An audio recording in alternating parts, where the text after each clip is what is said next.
Hello दोस्तों, polytechnic capsule के YouTube channel पे आपका स्वागत है। अभी तक हम लोगों ने न्यूक्लियर पावर प्लांट पढ़ा है। आज हम लोग पढ़ेंगे डीजल इंजन पावर प्लांट।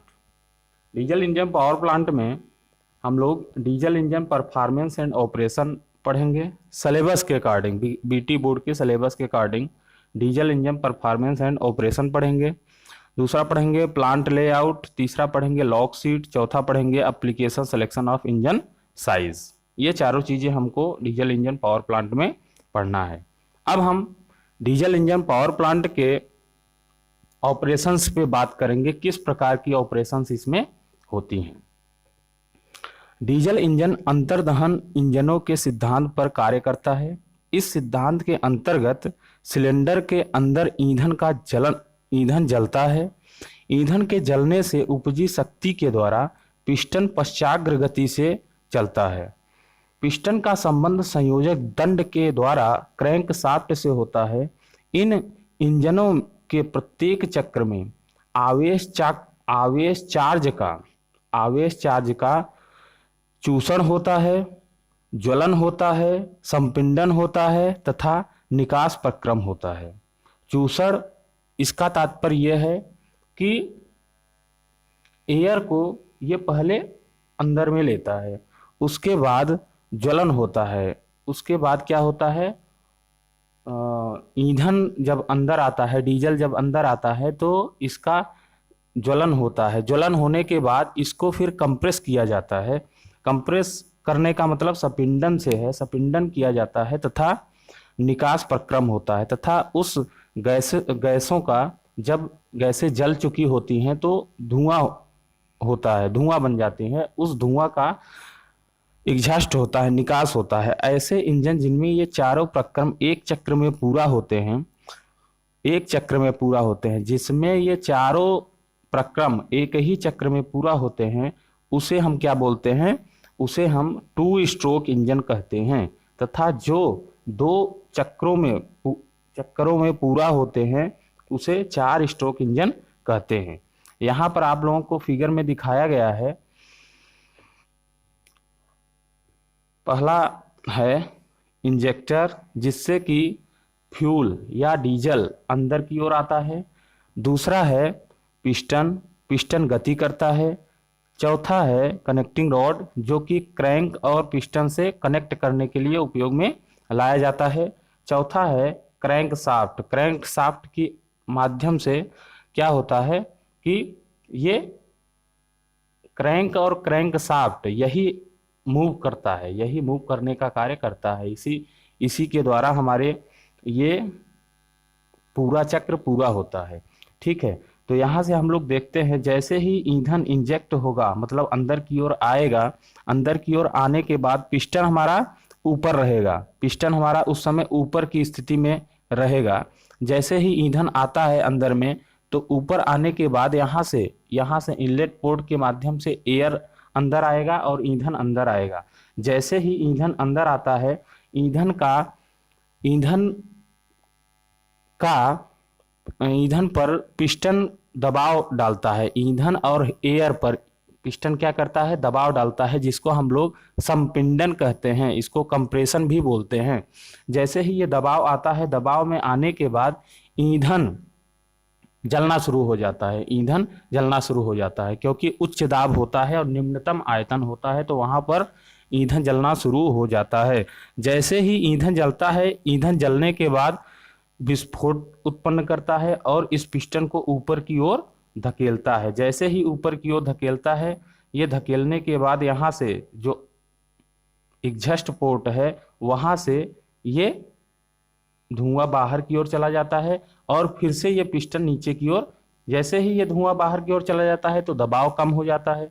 दबाव कम होने के कारण ये जो पिस्टन है ये फिर नीचे की ओर आना शुरू हो जाता है और फिर से वही कार्य होना शुरू हो जाता है।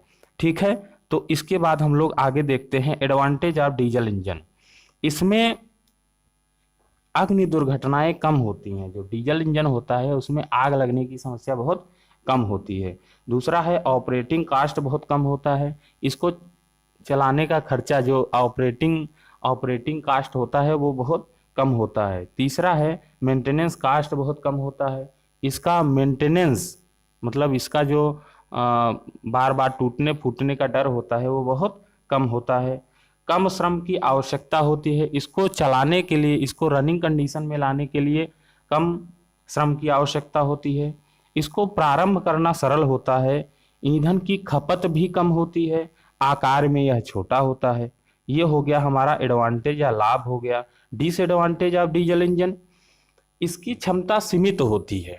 मतलब कि अगर हम लोग डीजल इंजन का प्रयोग किसी विद्युत उत्पादन के कार्य में कर रहे हैं तो इसका जो है एक लिमिट होता है। मतलब कि अगर हमने इसको 5 kVA के लिए उत्पादन करना है तो वो मैक्सिमम 5 kVA का ही जनरेशन कर पाएगा। ठीक है, ओवरलोड कैपेसिटी कम होती है। ये ओवरलोड मतलब कि इस पे हम इसकी क्षमता से अधिक लोड नहीं दे सकते हैं। तीसरा होता है स्नेहक की अधिक आवश्यकता होती है और उसका लागत भी अधिक आता है। स्नेहक मतलब ग्रीस हो गया, ऑयल हो गया, मेंटेनेंस करने के लिए। यह मितव्ययी नहीं है, यह मितव्ययी नहीं है, इसका मतलब कि इसका उपयोग जितना हम खर्च करते हैं उसके हिसाब से इसका आउटपुट हमको नहीं प्राप्त होता है। ठीक है, उसके बाद हम लोग देखते हैं diesel engine performance. Diesel engine performance के द्वारा इंजन द्वारा उपजाई शक्ति, गति, ईंधन हानियां, दक्षता आदि के बारे में जानकारी प्राप्त होती है। तो हम लोग पहले देखेंगे हीट बैलेंस। इंजन के द्वारा उपयोग की गई ऊष्मा या वितरित की गई ऊष्मा को हीट बैलेंस कहते हैं। अब इसमें क्या होता है, एक फार्मूले के माध्यम से इसको हम समझने का प्रयास करते हैं कि जो भी डीजल इंजन में जो भी ऊष्मा एच दी जाती है वह 4 कार्यों में खर्च होती है। पहला कार्य कौन सा है कि HW, ये 30% जो हीट होता है ये वर्किंग साइकिल में खर्च हो जाता है, कार्य में परिवर्तित हो जाता है। दूसरा है HE, ये भी 30% जो है निकास गैसों के द्वारा ऊष्मा ले ली जाती है। तीसरा है HC, जो शीतलन के द्वारा, जो हम लोग शीतलन इसमें प्रयोग करते हैं जैसे कि एयर हो गया या कूलिंग के लिए हम लोग इसमें ऑयल का प्रयोग करते हैं, तो ये कूलिंग हीट हमारा कितना परसेंट ले लेता है, 30% हीट कूलिंग ले लेता है। उसके बाद अदर जो आवश्यकता है ऊष्मा की, उसमें हम लोग 10% इसको खर्चा कर देते हैं। ठीक है, तो H इज इक्वल टू क्या होता है, HW plus HE plus HC plus HI, जहां पर H टोटल हीट है, टोटल ऊष्मा है, HW कार्य में परिवर्तित ऊष्मा है, इंजन के कार्य में परिवर्तित ऊष्मा है, HE निकास गैसों द्वारा ले गई ऊष्मा है, और HC शीतलन द्वारा ले गई ऊष्मा है, और HI अदर हीट लॉसेज है। ठीक है, अब हम लोग आगे पढ़ते हैं। इसी को हीट बैलेंस को अगर हम किसी ग्राफ पेपर पर प्रदर्शित करें तो उसी को बोलते हैं हीट बैलेंस शीट। यहाँ पे वही चीजें आपको दिखाई गई हैं, जैसे कि ये यूजफुल वर्क के लिए 33% ऊष्मा यहाँ पर यूज होता है। फ्रिक्शन में 33 से 30% ऊष्मा हमारा यूज होता है। कूलेंट में 32 से 40% ऊष्मा हमारा यूज होता है। एग्जॉस्ट गैसेज के लिए 30 से 23% हमारा ऊष्मा यूज होता है, और अदर के लिए 5 से 7% हमारा ऊष्मा यूज में आता है। उसके बाद हम लोग देखते हैं diesel engine power and efficiency. तो यहाँ पर हम लोग सबसे पहले डीजल इंजन पावर को देखेंगे, कितने प्रकार का पावर होता है डीजल इंजन में। उसके बाद हम लोग इफिशियंसी पे चर्चा करेंगे। तो यहाँ पर पहला है indicated horse power, IHP। Engine में उपजी संपूर्ण शक्ति को IHP कहते हैं। इसको हम लोग उपयोग में नहीं ला सकते हैं। ठीक है, दूसरा है friction horse power, FHP। Engine में यांत्रिक हानियां FHP कहलाती हैं। तीसरा है brake horse power, BHP। BHP का तात्पर्य यह होता है कि इंडिकेटेड हार्स पावर में से अगर हम फ्रिक्शन लॉसेज को निकाल देते हैं तो जो पावर हमको मिलता है वह क्या होता है, ब्रेक हार्स पावर, जिसको हम लोग 2πnt/4500 से व्यक्त करते हैं।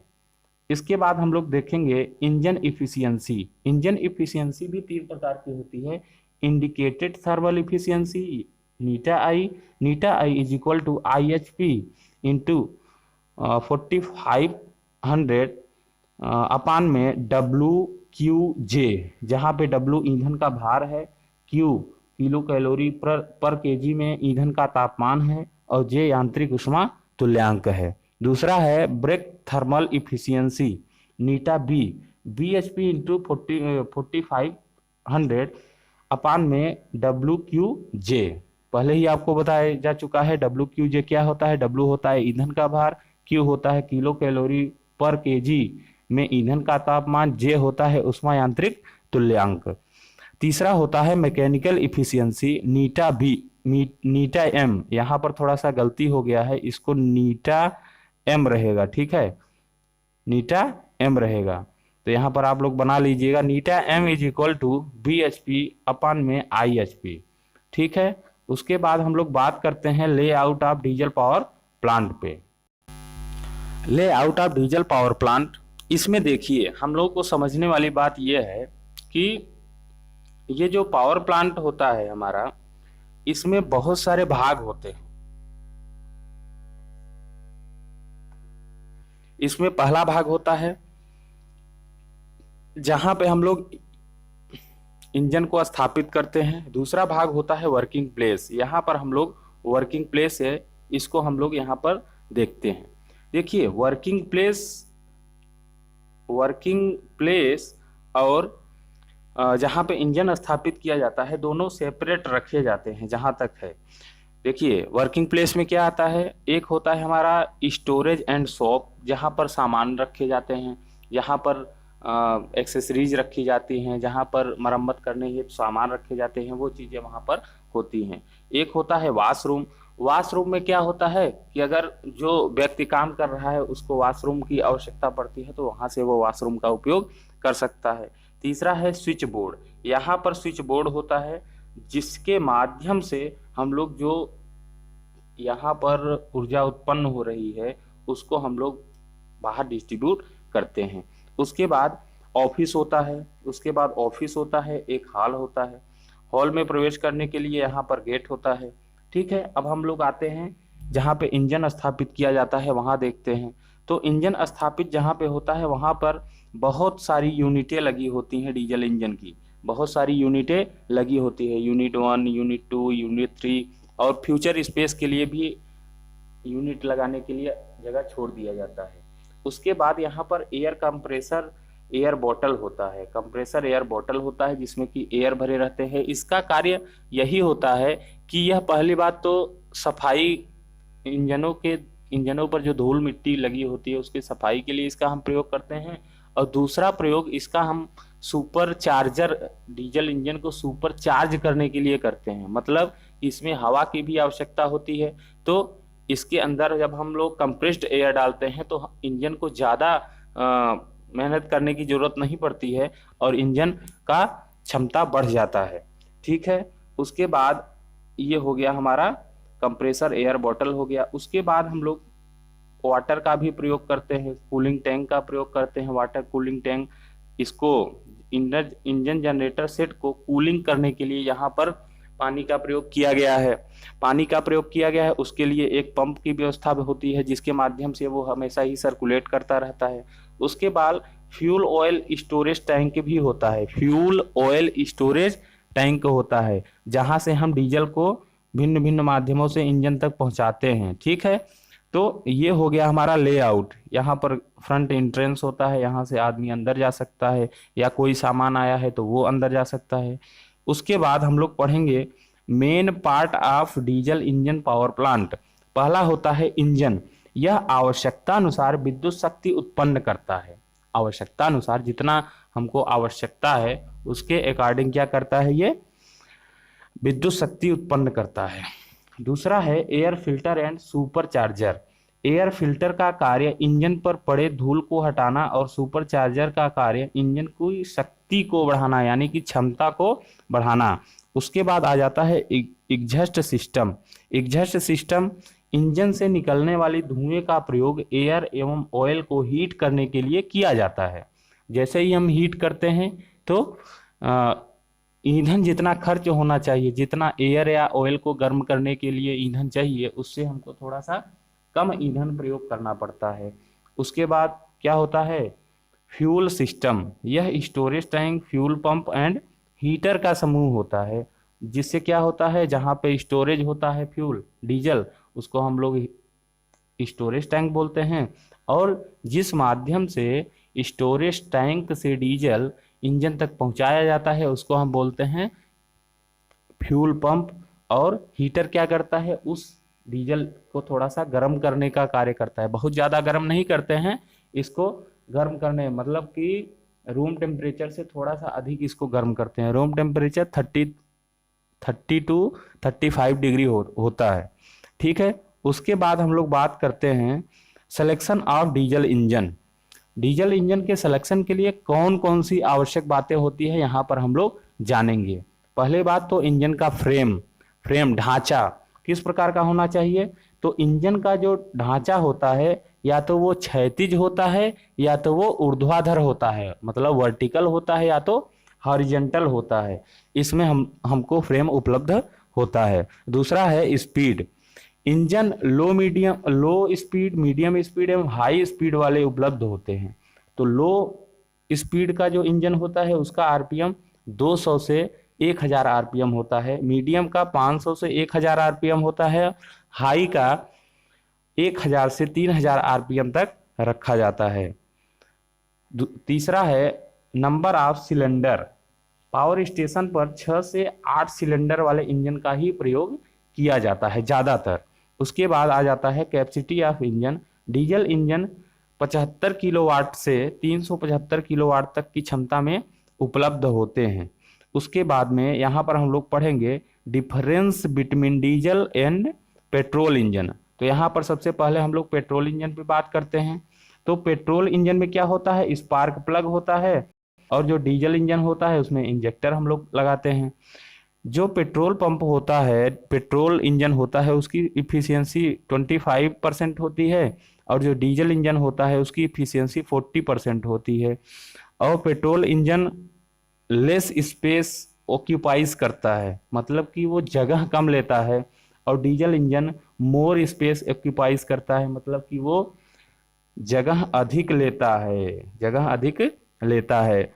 इस पेट्रोल इंजन का रनिंग कास्ट अधिक होता है, डीजल इंजन का रनिंग कास्ट कम होता है। रनिंग कास्ट मतलब जो चलाने के लिए, मतलब ईंधन का खर्च हो गया, तमाम चीज़ें हो गई, लेबर चार्ज हो गया, उसमें कम होता है। और उसके बाद जो डीजल इंजन होता है वो लेस रनिंग कास्ट होता है, उसका कास्ट कम होता है, रनिंग कास्ट कम होता है। पांचवा हम देखेंगे, जो पेट्रोल इंजन होता है उसका वेट लाइट होता है, मतलब वो हल्का होता है। पेट्रोल इंजन हल्का होता है और डीजल इंजन हैवी होता है। फ्यूल में पेट्रोल इंजन में हम लोग पेट्रोल उपयोग करते हैं, और डीजल इंजन में क्या उपयोग करते हैं, डीजल उपयोग करते हैं। जो पेट्रोल इंजन होता है उसका प्रयोग हम लोग लाइट ड्यूटी व्हीकल में करते हैं, जैसे कार हो गया, मोटरसाइकिल हो गया, इत्यादि में हम लोग करते हैं। और जो डीजल इंजन होता है उसका प्रयोग हम लोग करते हैं हैवी ड्यूटी साइकिल व्हीकल में करते हैं, जो ज़्यादा हैवी होता है, उसमें हम लोग डीजल इंजन का प्रयोग करते हैं। जैसे ट्रक्स हो गए, बहुत सारे हैवी इक्विपमेंट जेसीबी वगैरह हो गई, तो उसमें हम लोग किसका उपयोग करते हैं, डीजल इंजन का प्रयोग करते हैं। तो ये आपके सिलेबस के अकॉर्डिंग पूरा डीजल इंजन चैप्टर खत्म हो गया, समाप्त हो गया। ठीक है। तो आप लोग इसी प्रकार से आगे बढ़ते रहिए, और आप लोगों को पूरा विश्वास दिलाते हैं कि एनर्जी कंजर्वेशन जो सब्जेक्ट हमारा है वो भी चल रहा है, उसमें हमने बहुत सारे चैप्टर को कवर कर लिया है, 3-4 चैप्टर और बचे हुए हैं, उनको हम जल्द से जल्द खत्म करने का प्रयास करेंगे, समाप्त करने का प्रयास करेंगे। तो आप लोग अपनी पढ़ाई को कंटिन्यू करिए और पॉलिटेक्निक कैप्सूल पे पढ़ने वाले सभी वीडियो के आप लोग ध्यान से देखिए, और उससे जितना भी आपको लाभ मिलता है उसको लेते रहिए। ठीक है, धन्यवाद। और इस वीडियो को ज़्यादा से ज़्यादा लोगों तक पहुंचाइए, जिससे कि अधिक से अधिक छात्रों को लाभ मिल सके, जो बीटी बोर्ड यूपी के एग्ज़ाम देने वाले हैं। ठीक है, तो अगर इस वीडियो का आपको पीडीएफ चाहिए तो आप टेलीग्राम चैनल पे जाइए और वहाँ पे चैनल को ज्वाइन करिए। ठीक है, धन्यवाद।